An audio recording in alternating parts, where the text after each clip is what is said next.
released the next month. Weather, sports, and all the news are next. This special back-to-school edition of Bruin News Now for Monday, August 8th, 2022 begins right now.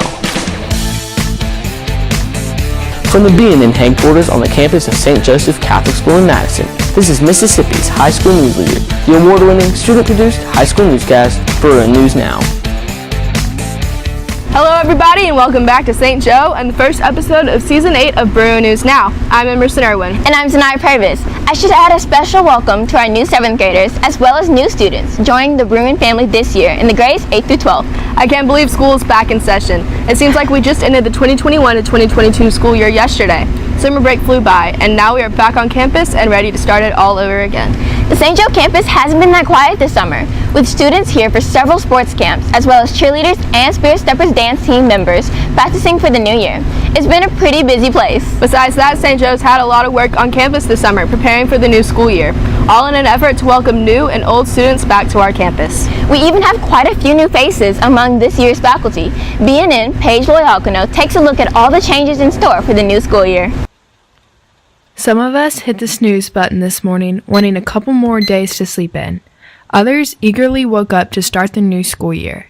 No matter what group you fell under, the St. Joe teachers, staff, and administrators have been doing much to prepare for the 2022-23 school year. There have been many new exciting changes on campus.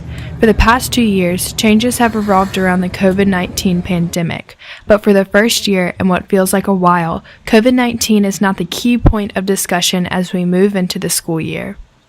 I'm looking forward to a great year. We have 80 students in the 10th grade and 80 in the 11th grade, so we are growing, and so there are new faces coming. I look forward to everybody meeting new people and making new friends and starting our year and meeting all their new teachers. Each year during the summer, the campus and classrooms get their annual clean, but this year there was a little more to it. In the 400 building, the floors were replaced to match the floor in the 500 building. All of the lockers except one set were ripped out. In the 500 building, Stations of the Cross as well as religious artwork were hung. The stations were donated from Mercy Hospital in New Orleans. The hospital had been affected by Hurricane Katrina, and the stations required cleaning, but now are looking good as new while still holding their history. One of the more practical changes on campus is the new bridge that connects the two sides of campus, as well as the bridge leading down to the visitor side of the football field. A new awning was also constructed outside the cafeteria. Dr. Jay Tice, who passed in 2020, came to Dr. Kinsey with the idea of freshening up the area.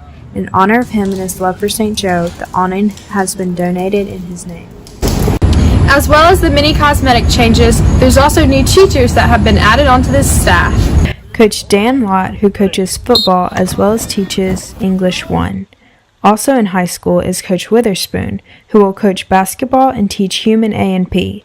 New middle school teachers include Miss Boyd, who will teach 8th grade English, and Miss Fraser with 8th Religion. Miss Peroni is teaching 7th grade science as well as coaching tennis.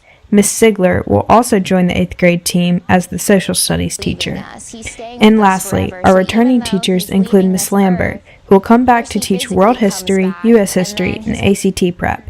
Miss Harkins, who is back in the theater department. I am back at St. Joe teaching theater again.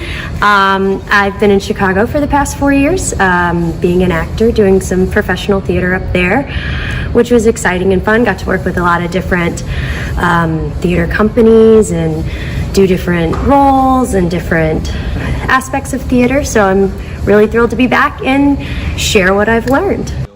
And our last returning teacher is Mr. Callahan, who will teach physics, engineering, and AP computer science. Mr. Callahan also has plans to put the observatory back into use. So when I was first here, we had a brand new telescope put in that observatory. Really fancy, tracks things for you automatically and can find stuff in the sky for you. And then I don't think it's been used since I left. So we're getting the keys to that. We're going to get it back open. We're going to try to get that going again. With all the changes for the 2022-2023 school year, it should be a great one. I'm Paige Liacano for BNN. Ms. Harkins and Mr. Callahan also are St. Joe alumni. They are just two examples of how St. Joe remains an important part of the lives of many, our graduates who hold our school in high esteem.